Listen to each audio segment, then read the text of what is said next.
22장 2절에서 5절, 역대상 22장 2절에서 5절까지 말씀. 역대상 22장 2절에서 5절까지 말씀. 우리 찾으셨으면 우리 같이 봉독합니다. 다윗이 명령하여 이스라엘 땅에 거류하는 이방 사람을 모으고 석수를 시켜 하나님의 성전을 건축할 돌을 다듬게 하고, 다윗이 또 문짝못과 거멀못에 쓸 철을 많이 준비하고, 또 무게를 달 수 없을 만큼 심이 많은 놋을 준비하고, 또 백향목을 무수히 준비하였으니 이는 시돈 사람과 두루 사람이 백향목을 다윗에게로 많이 수운하여 왔습니다. 다윗이 이르되 내 아들 솔로몬은 어리고 미숙하고 여호와를 위하여 건축할 성전은 극히 웅장하여 만국의 명성과 영광이 있게 하여야 할지라. 그러므로 내가 이제 그것을 위하여 준비하리라 하고 다윗이 죽기 전에 많이 준비하였더라. 아멘. 오늘 우리가 읽은 이 22장부터 29장 그 사이에 나오는 내용은 사무엘하 24장 그리고 열왕기상 1장 그 사이에 어떤 교량 역할을 하는 장이에요. 그러니까 다윗이 죽고 솔로몬 때부터 새로운 왕정이 시작되는 다윗의 그 말년의 그 기록은 사실은 사무엘상에도 별로 기록되어 있지 않고 열왕기상에도 별로 없기 때문에 이 장이 그 가운데 끼어든 장이고요. 특별히 이 22장은 사무엘상에도 없고 열왕기에도 없고 이 역대기에만 딱 기록되어 있는 장입니다. 그러니까 물론 다윗이 성전 건축을 준비하는 이야기 이런 거는 사무엘서에도 등장은 하지만 이렇게 자세하게 등장하는 것은 여기만 있다 이렇게 볼 수 있습니다. 어쨌든 오늘 본문은 22장 전체는 다윗이 성전을 건축하는 준비하는 모습, 그리고 솔로몬 자신의 아들에게 성전 건축을 위임하는 거, 그 다음에 협조, 다른 방백들에게 이 성전 건축에 협조를 요청하는 그런 부분으로 이렇게 나뉘어져 있습니다. 그러니까 중심이 완전히 성전 건축에 이렇게 딱 집중되어 있고요. 23장, 24장 그 뒤에는 또 뭐 성전 맡은 사람, 레위 사람, 뭐 누구 뭐 이런 거 다 쭉 임명되는, 마치 이 성전 안에서 일해야 되는 사람들에 관한 성전과 관계되어 있는 이야기로 쭉 이제 연결이 됩니다. 그런 면에서 이 22장이 어떤 면에서는 다윗의 가장 말년이거든요. 이 다윗이 성전 건축을 준비하고 솔로몬에게 이 성전 건축을 위임하는 장면이 등장한다는 것은 이미 자식들 간의 왕권 싸움이 다 끝이 났고 이미 솔로몬이 왕이 되는 것으로 결정이 된 상황. 그렇죠. 그러니까 이 상황이라면 이미 압살롬의 일도 이미 겪었고, 그죠? 다 자녀들이 쉽게 얘기하면 왕자의 난이 다 지나간 다음에 솔로몬으로 이미 왕권이 넘어간, 이미 다음 왕은 솔로몬이다라고 이미 결정된 그 상황, 그러니까 다윗의 가장 말년, 거의 죽기 직전, 그때의 모습이라고 볼 수 있습니다. 그래서 오늘 본문에도 5절에 다윗이 죽기 전에 많이 준비하였다라 이렇게 말씀하고 있어요. 그러니까 다윗은 사실은 다른 성경에 보면 나이가 많이 먹어서 아무것도 하지 못하는 사람처럼 비춰지기도 해요. 예를 들면은 그 몸이 너무 차서 젊은 여자를 들여서 품에 안고 자고, 그 다음에 그 왕자의 난이 일어날 때 솔로몬과 그 나머지 자식들이 서로 막 싸우고 서로 왕권을 위해서 싸우는 그 왕자의 난이 일어나는 그 상황에 다윗의 역할이 거의 드러나지 않습니다. 그리고 실제로 이 솔로몬이 왕이 되는 데는 우리가 성경에서 보면 그 부인 밧세바와 그 다음에 나단 선지자 이런 사람들이 노력을 하죠. 그리고 와서 다윗이 눈이 어두워서 기력이 없어서 그러는 다윗을 어떻게 보면 약간 강압적으로 이렇게 옆에서 이야기함을 통해서 마치 솔로몬에게 다윗이 그냥 어쩔 수 없이 이렇게 하는 것처럼 이렇게 비춰지는 모습도 있습니다. 저는 이 다윗에서 솔로몬으로 이어지는 왕권이 이어지는 그 상황이 우리나라 조선시대 초기랑 너무 비슷해요. 이성계가 태조 왕이 되잖아요. 조선왕 되고 두 번째 왕은 누가 됩니까? 그 자신의 아들 정종이 왕이 돼요. 그런데 이방원은 아직 왕이 아니었잖아요. 이방원은 더 밑에 동생이 이제 넷째인가 그리고 둘째가 이제 왕이 됩니다. 그런데 1차 왕자의 난이 일어나서 둘째가 왕이 돼요. 이방원이 둘째를 왕으로 세워요. 그래 놓고 한 2년인가 3년 뒤에 가면 다시 이방원이 왕을 뺐죠. 형 거를 다시 이제 내놔 형 2년 했으니까 내놓으면 이제 그게 되죠. 그럴 때 우리가 잘 아는 대로 이성계는 그래서 함흥으로 왜 가버립니다. 그래서 우리가 함흥차사라는 말 있죠. 뭐 하여튼 그런 왕권 경쟁이 이 조선 초기의 왕자의 난이라고 불릴 만큼 형제와 형제끼리 서로 죽고 죽이고 했단 말이죠. 그때 이 이방원이 왕이 되는 데에 또 세력들이 있었고 그 세력들이 계속해서 압력을 행사해서 어쩔 수 없이 결국은 이방원이 이제 왕이 되고 그 세력이 워낙 강했으니까. 근데 이 솔로몬도 마찬가지였어요. 우리가 성경을 읽어보면 다윗의 가장 중요했던 인물이 몇 명 있는데 그 중에 뭐 요압이라든지 군대 장관이라든지 이런 사람들은 누구를 지지하냐면 첫째 아들을 지지하죠. 그러나 실제적으로 다윗을 움직일 수 있었던 또 중요한 사람들 중에 뭐 나단이라든지 또 아내 밧세바라든지 이런 사람들은 솔로몬을 지지하고 그러면서 어떻게 보면 솔로몬이 왕이 되는, 그러니까 그 자체를 들여다보면 재미있는 것이 한쪽은 군사력과 정치력을 쥐고 있었다면 이 솔로몬을 바치고 있었던 세력은 우리가 나단 선지자잖아요. 선지자와 성소의 세력들. 그러니까 쉽게 얘기하면 이쪽은 정치력이었다면 이쪽은 요즘 말로 말하면 종교적인, 결국은 이 종교적인 힘을 가진 쪽에 더 힘이 실어지는, 그래서 솔로몬이 왕이 되고, 그래서 솔로몬이 처음 왕이 될 때 우리가 일천번제를 드리고 뭐 이런 장면들이 등장하는 것도 당연히 그 중심 세력이 그쪽에 있었기 때문에 그런 어떤 측면들을 우리가 그냥 사회적 관점으로 보면 참 재미있게 보여지는데요. 어쨌든 그런 과정들을 다 지나서 이미 솔로몬은 이제 왕으로 거의 딱 결정이 돼 있는 상황입니다.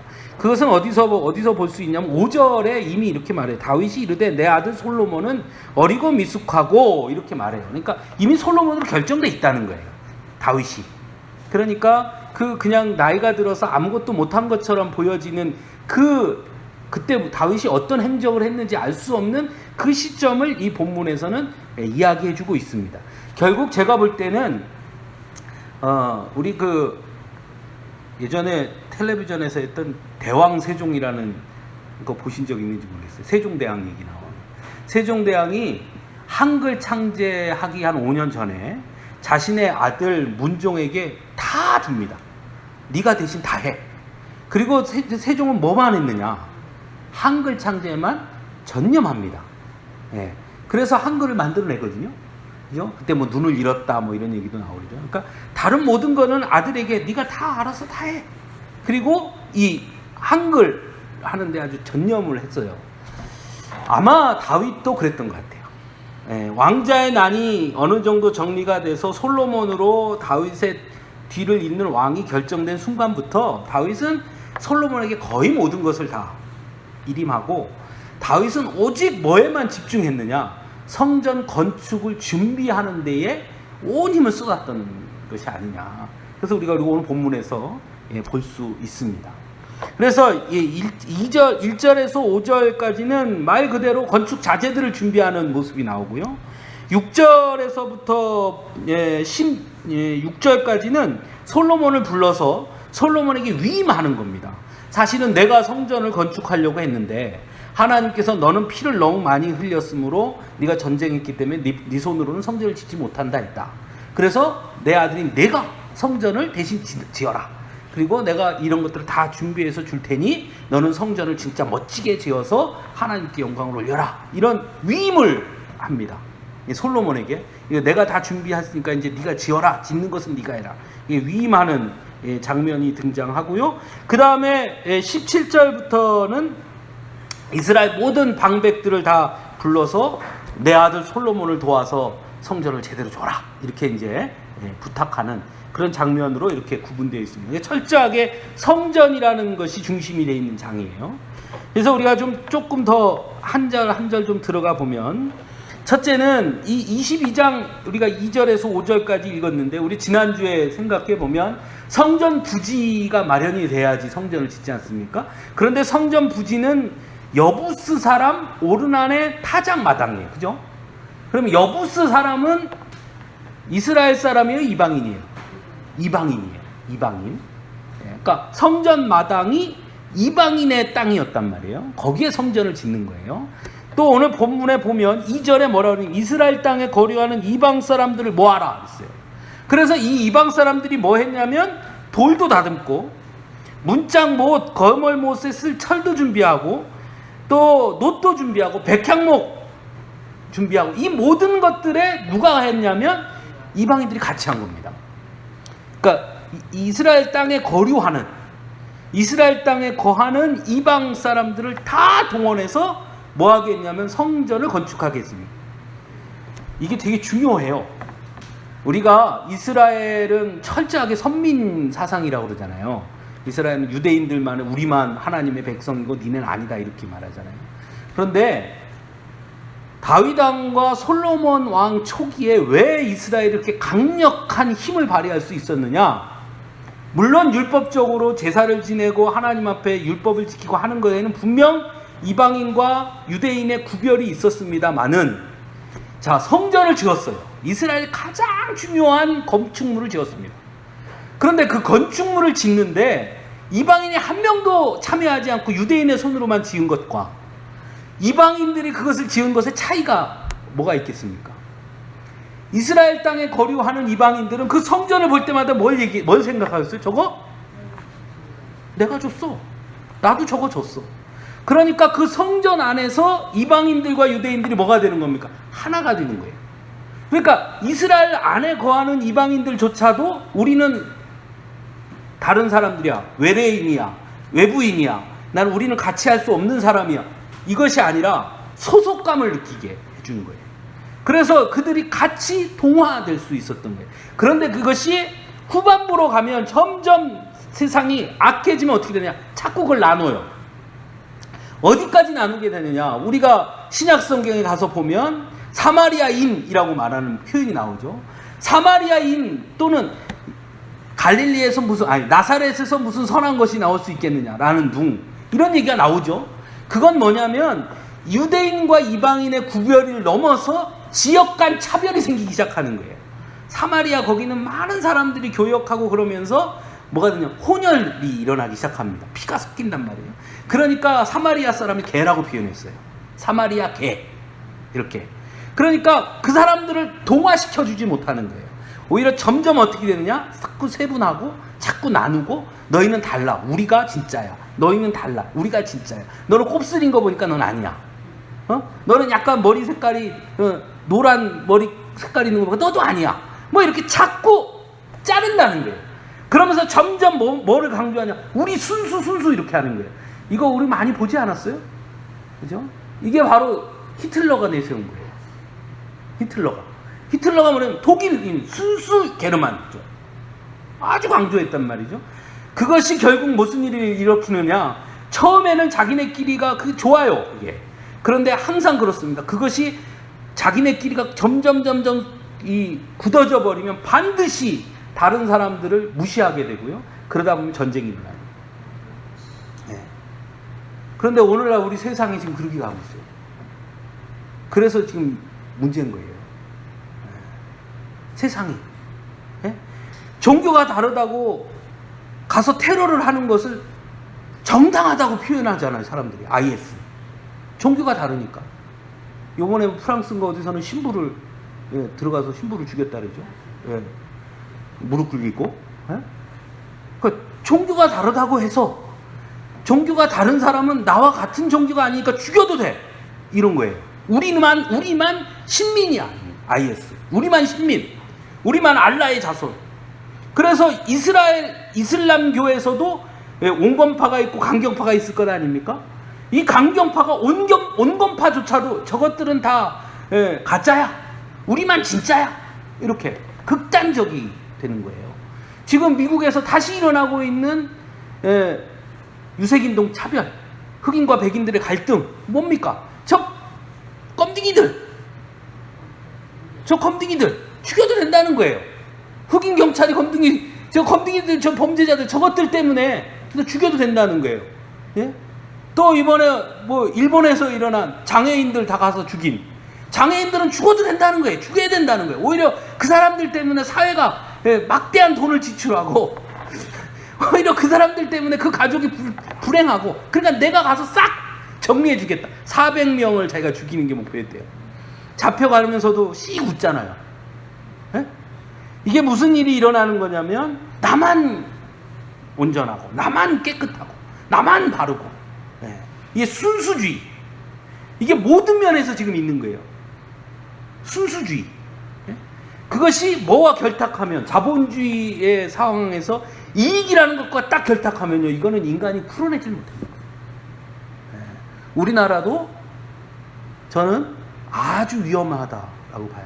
왜? 우리는 이제 많이 없어졌다고 하는데요, 예전에는 그것이 정치적인 이유로 만들어진 지역차별이었거든요. 근데 이제는 이익차별로 가고 있어요. 이익차별.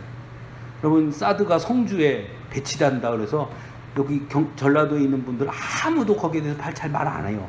왜? 우리 지역 아니거든요. 왜? 우리 지역 아니거든요. 이게 그 아주 중요한 어떤 그 문제들에 있어서 이익과 우리라는 것이 딱 결합이 되면 사람을 타락하게 만드는 거예요.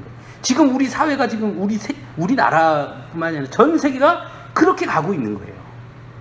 영국이 이번에 뭐 EU 탈퇴한 것도 마찬가지예요. 사람들 무슨 생각하냐면 영국에 많은 유럽의 다른 사람들이 와서 취업을 해요. 그러니까 이 사람들 생각한 게 영국의 일자리가 10,000개를 만들었는데, 그런데 10,000개의 일자리를 8,000개 가까이가 외국 이민자들이 다 갖고 갔다는 거예요. 영국의 일자리 10,000개를 만들면 그 중에 8,000개를 다른 외국 이민자들이 와서, 다른 나라 사람들이 와서 갖고 갔다는 거예요. 그러니까 무슨 생각했냐면 이 사람들 다 쫓아내면 그 10,000개 일자리가 우리 거 아니냐. 예? 그럼 잘 생각해 보면요, 그 8,000개라는 일자리는 우리나라 말로 하면 3D 업종이에요. 오히려 EU가 형성이 되면서 영국의 고학력 젊은이들은 다 어디 취업했느냐? 다른 나라의 고위직에 다 취업했습니다. 그럼 막으면 뭐가 되겠습니까? 거기도 잘리겠죠. 우리도 똑같아요. 우리나라도 지금 저기 한항공단이나 가는 데 가면요, 대부분 그 험한 일 하는 사람 다 누가 해요? 외국인 노동자들이 해요. 그러면서 점점 지금 우리나라 외국인 노동자 수가 많아져요. 그래서 외국인 노동자들이 저지르는 범죄율이 급상하고 있습니다. 심각한 문제가 일어나고 있죠. 범죄를 많이 저질러. 그러니까 무슨 얘기가 슬슬 나오기 시작하냐? 규제해야 된다는 거예요. 우리 젊은이들 일자리가 없다는 거예요. 다 뺏겼다는 거예요. 여러분, 일자리가 없어서 뺏긴 게 아니라 안 가요, 우리 젊은이들이. 이거는 우리가 잘 생각해야 돼요. 그런데 우리의 시선이 자꾸 우리 이렇게 되는 거예요. 우리 혈통주의. 이것이 다윗이 성전을 건축을 준비하는 데 있어서 이방인들까지 같이 동원했다는 것은 그런 면에서 아주 중요한 거예요. 이스라엘 공동체 안에 있는 이방인들이 성전을 보면서 저 성전은 이스라엘의 성전이지만 그 성전을 지을 때 돌은 누가 다듬었어요? 내가 다듬었다는 거예요. 그러니까 그 성전은 곧 우리의 건물인 거예요. 그래서 이스라엘은 다윗 시대나 솔로몬 시대, 그래서 왕성한 외부로부터 침략이라든지 또 내부적으로 결속력을 갖는다는 그런 것들이 단단했던 겁니다. 그것이 되게 중요한 사안이었어요. 근데 이방인들을 썼습니다. 자, 이방인의 땅에 이방인의 손을 들여서 성전을 지은 거예요. 이 유대인들에 대한 순수한 혈통주의가 아주 강했던 그 시점에 이거는 중요한 거죠. 결국 그래서 성전, 즉 하나님의 성전은 처음부터 모든 이들의 성전이었던 거예요. 유대인들만의 성전이 아니라 하나님의 성전은 기초가 땅이 이방인의 땅이었고 그 성전을 지을 때도 이방인들이 함께 했다. 즉 온 세상의 모든 사람들의 성전인 거예요. 오늘날 교회가 그런 것처럼 그것을 깨닫지 못했기 때문에 결국은 이스라엘이 타락하고 오염될 수밖에 없었던 거예요. 그것을 우리가 알 수 있습니다. 그 다음에 5절에 보면 왜 이 다윗이 그것을 준비하느냐? 그는 이유는 간단했어요. 솔로몬이 아직 어리기 때문에. 그런데 실제로 우리가 생각해 보면 만일 다윗이 이렇게 준비하지 않았으면 솔로몬은 성전을 절대로 짓지 못합니다. 예.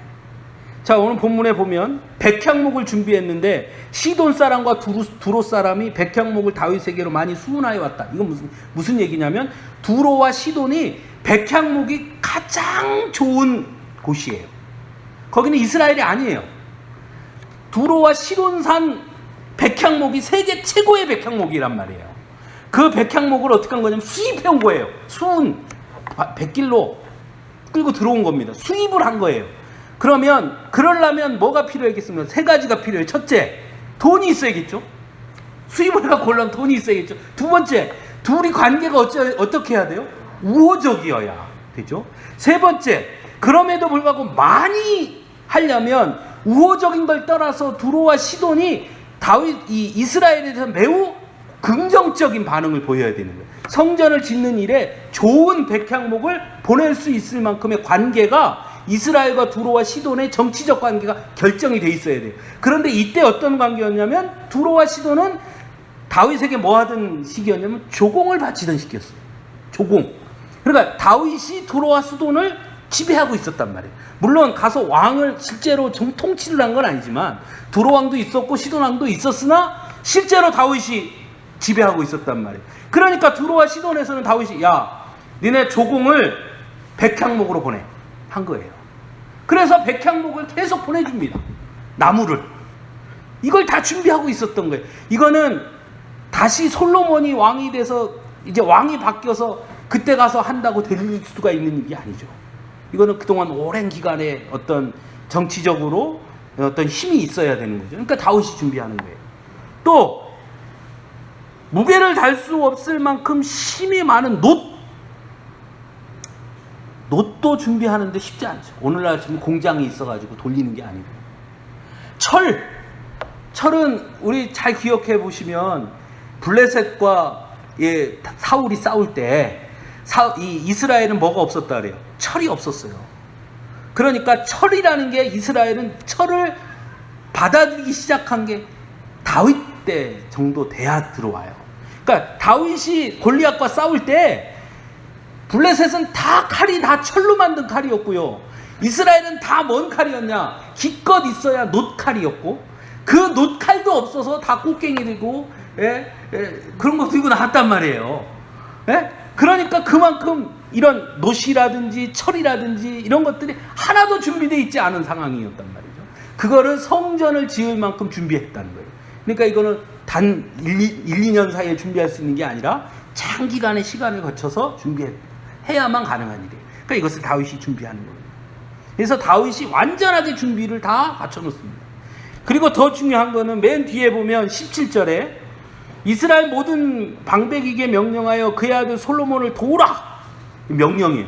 다 모아놓고 니네 내 아들 솔로몬을 도와서 성전 건축해. 알았어? 이렇게 확약을 받는 거예요. 이게 왜 중요하냐? 여러분, 솔로몬 다음에 이스라엘 왕이 누가 돼요? 르호보암. 르호보암이 왕이 되자마자 이 방백들이 누구에게 찾아옵니까? 르호보암에게 찾아와요. 그래서 뭐라 그러냐면 당신 아버지가 우리 일을 너무 많이 시켜갖고 힘들어 죽을 뻔했다. 그러니까 일 좀 적게 시켜주라. 이렇게 말해요. 예? 불만이 그러니까 많았던 거예요. 그러면 왜 솔로몬 때는 말 못하고 솔로몬 아들이 왕이 되니까 그때 가서 말해요? 솔로몬 때 말했다가는 죽을 것 같으면. 왜? 솔로몬이 워낙 강력하니까. 그런데 아들이 왕이 됐잖아요. 야, 요때가 기회다고 아들한테 말하는 거예요. 그러면 지금은 다윗이 어때요? 강력하죠. 다윗이 죽었어요. 솔로몬이 성전 짓는다고 막 일 시키면 솔로몬한테 와서 뭐라 그러겠어요? 르호보암에게 했듯이 똑같이 뭐 자꾸 일을 시키고 그래? 그러겠죠. 그러니까 다윗이 미리 확답을 받아놓는 거예요. 야, 솔로몬이 성전 짓는 거거든? 그때 내 딴소리 하지 말고 잘 도와줘. 그럼 그 밑에서는 예 하는 거죠. 그러면 솔로몬이 왕이 된 다음에 안 하려고 그러면 뭐라 그러겠어요? 너 우리 아버지 앞에서 약속했잖아 하는 거예요. 그래서 이 다윗은 성전을 짓는 모든 준비를 싹 해놓은 겁니다. 첫째, 외교적인 문제. 둘째, 경제적인 문제. 셋째, 내부의 반감 싹 정리해서 솔로몬은 그냥 자 짓자. 그래서 착착착 쌓기만 하도록 기가 막히게 준비해 준 거예요. 다윗이 이것에 올인한 사람이에요. 말년에. 대단한 사람이죠. 그런데 우리가 잘 알듯이 다윗은 하나님 앞에 성전을 건축하려고 그랬는데 하나님은 어떻게 합니까? 거절해요. 8절에 나와요. 7절에서 8절. 다윗이 솔로몬에게 이르되 내 아들아 나는 내 하나님 여호와의 이름을 위하여 성전을 건축할 마음이 있었으나 여호와의 말씀이 내게 임하여 이르시되 너는 피를 심히 많이 흘렸고 크게 전쟁하였느니라. 내가 내 앞에서 땅에 피를 많이 흘렸은즉 내 이름을 위하여 성전을 건축하지 못하리라. 나중에 네 아들이 너한테 날 텐데 그 아들이 할 거다. 이렇게 얘기해요. 저 같으면 알아서 안 한다. 그러지 않겠어요? 그래 알았어요. 안 해요. 아들하고 하세요. 난 몰라요. 저 같으면 그럴 것 같아요. 아무리 아들이라도. 그런데 그 말을 듣고 다윗은 그때부터 성전을 건축하는 것은 내가 할 몫이 아니지만 건축을 하는 걸 위한 준비는 내가 할 수 있다. 열심히 준비해요. 이게 다른 점이에요. 이게 다른 점이에요. 그러니까 사람들은 대부분 자기가 드러나기를 원하거든요. 우리가 그런 말 있잖아요. 권력은 아버지와 아들 사이도 나누지 않는다. 성전을 건축했다. 누가? 그래서 이제 성전을 짓게 됐죠. 솔로몬이. 이 성전을 뭐라고 부릅니까? 솔로몬 성전이라고 불러요. 실제 준비는 누가 다 했는데? 다윗이 했는데. 다윗 성전이라고 하지 않고 솔로몬 성전이라 해요. 이게 이름이 바뀌잖아요. 그러면 그래 뭐 아들한테 한댔으니까 하나님 알아서 아들하고 잘 하십시오. 할만 하잖아요. 그런데 다윗은 어떻게 하느냐? 자기가 합니다. 준비를. 그것도 온 힘을 다 쏟아서. 이게 다른 거예요. 어떻게 그럴 수 있었는가? 이게 다윗의 순종, 다윗의 충성이죠. 더군다나 우리가 잘 아는 대로 22장 전에 21장이 뭔 내용이에요? 21장이 뭔 내용이에요? 인구조사했다가 하나님한테 혼나는 거예요. 그게 21장이에요. 근데 22장에 오면 이렇게 바뀌는 거예요. 저 같으면 내가 다 인구조사 좀 했게로서니 그렇게 했는데 말이야. 그래서 짓지 말라면 안 해. 나도 나도 승질이 있지 뭐. 그럴만 하잖아요. 그런데 다윗은 순종합니다. 그리고 자기가 할 충성을 찾아서 합니다. 순종을 찾아서 하는 거예요. 하나님이 다윗에게 너는 성전 짓지 말고 대신 준비해 하지 않았어요. 성전 짓지 마까지만 얘기했어요. 그런데 다윗은 그러면 그 안에서 내가 할 수 있는 최선이 뭘까? 하고 순종한 거예요. 이게 진짜 충성이에요. 네. 내가 할 수 있는 일을 찾아서 내가 할 수 있는 최대한의 준비를 하는 것, 일을 하는 것. 그것이 다윗이 한 겁니다. 그래서 다윗은 그 일을 잘 준비한 거죠. 오늘 본문에. 그 다음에 보면 이제 이 다윗이 그 다음이 더 중요한 것 같아요. 자, 성전 건축은 솔로몬이 이제 하게 됩니다. 자기는 다 준비하고요. 그리고 나서 솔로몬에게 3가지 부탁을 합니다. 네가 성전 건축을 하고 네가 앞으로 나의 뒤를 이어서 이스라엘을 다스릴 때 3가지를 꼭 기억해라. 그게 뭐냐? 첫째는 하나님의 뜻을 알아라. 그겁니다. 여기 보면 10절부터 11절 보면 그가 내 이름을 위하여 성전을 건축하지라 이렇게 이제 하나님께서 내 아들이 할 것이다 라고 말하니까 11절에 이제 내 아들아 여호와께서 너와 함께 계시기를 원하며 내가 형통하여 여호와께서 내게 대하여 말씀하신 대로 내 하나님 여호와의 성전을 건축하며 여호와께서 내게 지혜와 총명을 주사 내게 이스라엘을 다스리게 하시고 하나님 여호와의 율법을 지키게 하시기를 더욱 원하노라. 이렇게 솔로몬에게 이야기하는 겁니다. 그런데 여기에 보면 뭐라고 하냐면 하나님께서 여호와께서 내게 대하여 말씀하신 대로. 지금 무슨 얘기냐? 하나님이 내게 무엇라 말씀하시는지 잘 듣고 그대로 해라. 성전을 건축하는 데 있어서 가장 중심은 하나님이 내게 뭐라 말씀하시는지 하나님의 뜻을 잘 알고 그 뜻대로 해라. 사람이 뭔가를 하다 보면, 성전을 건축하다 보면 뭐가 생기겠습니까? 공명심도 생기고 자기를 드러내고 싶기도 하고, 그런 마음이 들지 않겠어요? 그러지 말고 하나님이 내게 원하시는 것이 무엇인지 하나님의 뜻을 잘 알고 그대로 해라. 두 번째는 여호와의 율법을 지켜라. 그것이 너에게 가장 중요하다. 세 번째는 16절에 보면 금과 은과 녹과 철이 무수하니 다 준비해놨으니 너는 그 다음 뭐라 하냐면 일어나 일하라. 다 준비됐으니 머뭇거리지 말고 주저하지 말고 즉시 해라. 행하라. 즉 다윗이 솔로몬에게 성전 건축에 있어서 세 가지를 줬는데, 하나는 하나님의 뜻에 맞게 져라. 둘째는 하나님의 말씀 안에서 행하라. 셋째는 머뭇거리지 말고 즉시 일어나 일해라.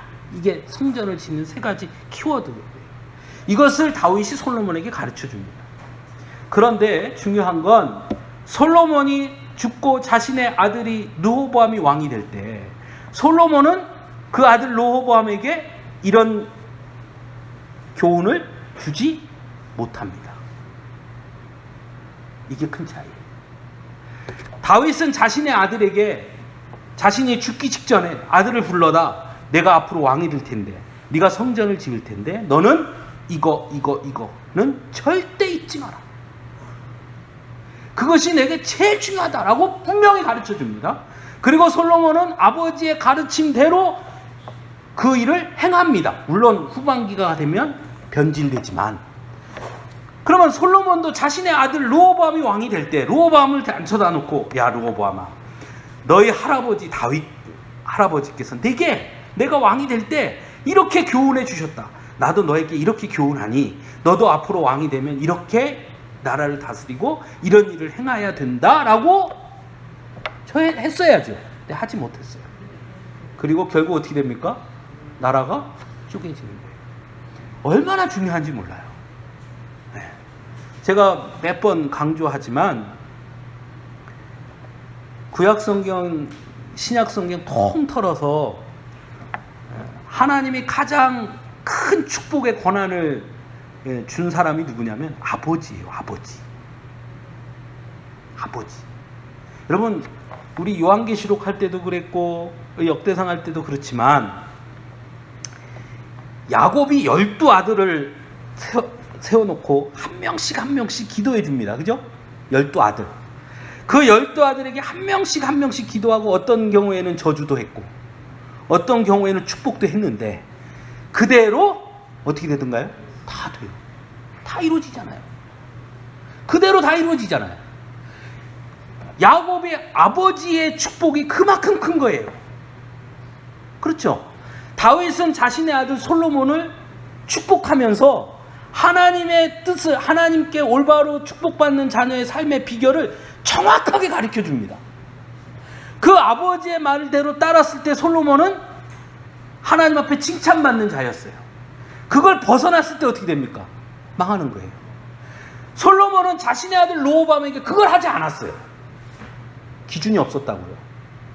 왕이 되자마자 나라가 쪼개져요. 이건 엄청 중요한 일입니다. 제가 이렇게 주변 목사님들 이렇게 만나서 이렇게 얘기해 보면 제일 부러운 경우가 있어요. 그게 뭐냐면 대대손손 3대 4대 집안에 맨 처음 할아버지가 장로님이고 그 밑에 또 할아버지도 목사님이고 아버지도 목사님이고 본인도 목사 또는 다 장로님 집사님 집안이 3대 4대 신앙의 쫙 가문 겨운 그런 그 안에서 목사님 된 분들 만나보면요, 그렇게 부러울 수가 없어요. 저야 우리 어머니 때부터 시작했으니까 제 2대예요. 네. 그러잖아요. 어머니가 신앙생활, 물론 우리 외할머니도 신앙생활 했지만 거꾸로 해. 우리 어머니가 먼저 신앙생활 해서 자기 어머니를 전도한 거니까, 신앙은 어쨌든 우리 어머니부터니까 어쨌든 저는 2대. 네. 저 보면 3대 4대 그래요. 만나서 얘기해보면 얼마나 부러운지 몰라요. 네. 집안이 다 모이잖아요. 뭐 추석 때, 뭐 설 때 이렇게 쫙 모이면 거의 그냥 너무나 자연스러운 거예요. 누가 뭐 우리도 이제 예배를 좀 드립시다, 이게 아니라 그냥 모이면 여태 그렇게 해왔으니까 그냥 자연스럽게 모은 가족이 모이면 당연히 올 때, 추석 설 때 자녀들이 다 뭐 갖고 오냐? 갖고 오는 거예요. 성경책을. 예? 할머니 할아버지 집에 갈 때 성경책을 다 갖고 온다고요. 여러분 자녀들 중에 추석 때, 명절 때 올 때 성경책 갖고 오는 자녀 있는지 손 들어보세요. 다 갖고 온다고요. 다 갖고 와서 예배 드린다고요. 그리고 떠날 때가 되면, 다 흩어질 때가 되면 어떻게 하느냐? 제비 할아버지가 불러서 기도해 주는 거예요. 다. 제가 그 말 듣고 확 너무 부러운 거예요. 그래서 저희 아버지한테 제가 그 말을 했어요. 아버지, 이렇게 했는데 아버지도 이제 우리 그 손주들 이렇게 오면은 이렇게 기도라도 이렇게 해주고, 이렇게. 저희 아버지가 뭐라는지 아세요? 그걸 내가 어떻게 아냐? 쑥스러워서 못 하세요. 다윗은 아들 솔로몬에게 그걸 해줬어요. 여러분들 이제 조금 지나면 추석 오잖아요. 가을에 오시면, 저도 생각해 보니까 저희 아버지가 저한테 일로 와 아들, 내가 기도해 줄게, 무진장 쑥스러울 것 같거든요. 예, 그건 좀 어려울 것 같아요. 제가 봐도. 우리 안장로님 선거나 이리 와봐. 아마 쑥스러워서 못하실 거예요. 그런데 바로 아들은 못해도 누구는 해줄 수 있어요? 손주는 해줄 수 있죠. 거기서부터 하시면 돼요. 손주들 그냥 보내지 마시고, 오시면 추석 때, 명절 때 이렇게 오면 그냥 보내지 마세요. 손주들 가기 전에 이리 와라. 예? 가기 전에 애들 뭐, 야, 가다가 맛있는 거 사 먹어라. 할아버지가 뭐 용돈도 주고 그러죠. 그냥 용돈만 주지 마시고 이리 와라. 그래서 딱 손 잡고 기도하고 용돈 주고.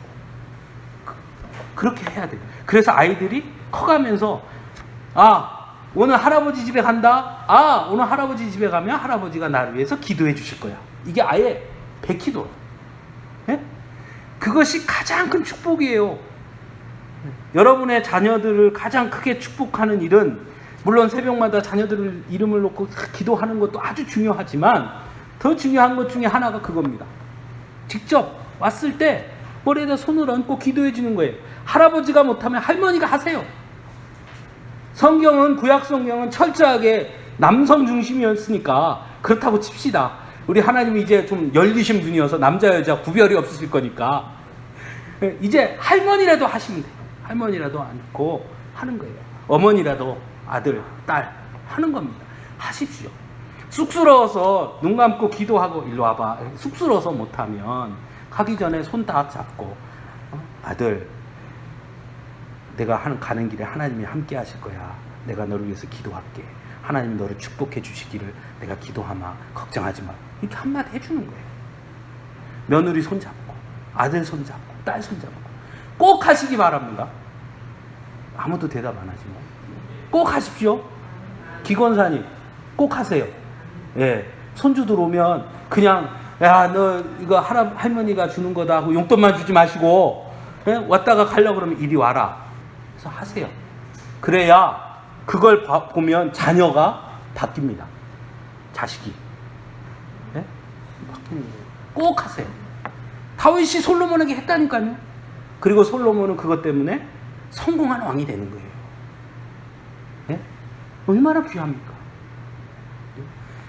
성경에 쭉 보면 성경의 축복의 기도들을 다 보십시오. 아버지의 축복의 기도예요. 아버지가 다 축복하잖아요. 야곱이, 이삭이 야곱에게, 야곱이 자신들의 아들들에게 다 축복하잖아요. 그걸 축복할 때 하나님께서 그 축복의 손을 통해서 역사하시는 겁니다. 다윗은 솔로몬을 축복합니다. 그리고 기준을 가르쳐 줍니다. 여러분 우리가 자녀들에게 가르쳐 줘야 될 가장 귀한 것이 그것입니다. 그걸 가르쳐 줘야 돼. 야, 요즘 뭐 세상이 어떻고 저쩌고 뭐가 어쩌대더라 뭐가 어쩌대더라. 그것도 중요하지만 더 중요한 건 삶의 기준점, 신앙의 기준점을 가르쳐 주는 거예요. 그럴 때 자녀가 엇나가지 않습니다. 여러분들이 그 일을 같이 할 수 있기를 꼭 바랍니다. 그래서 여러분들 자녀들이 다윗이 솔로몬에게서 솔로몬이 축복받았던 것처럼 여러분의 자녀들도 그런 축복을 받을 수 있기를 간절히 바랍니다. 저희 외할머니가 지금 이제 치매가 오셨어요. 그래서 왔다 갔다 하세요. 누구세요? 저한테 그랬다가 얼마 전에 가서 뵀더니 여기 옆에 이 뚱뚱한 사람은 누구요? 저한테 그래가지고 제가 상처를 받아요.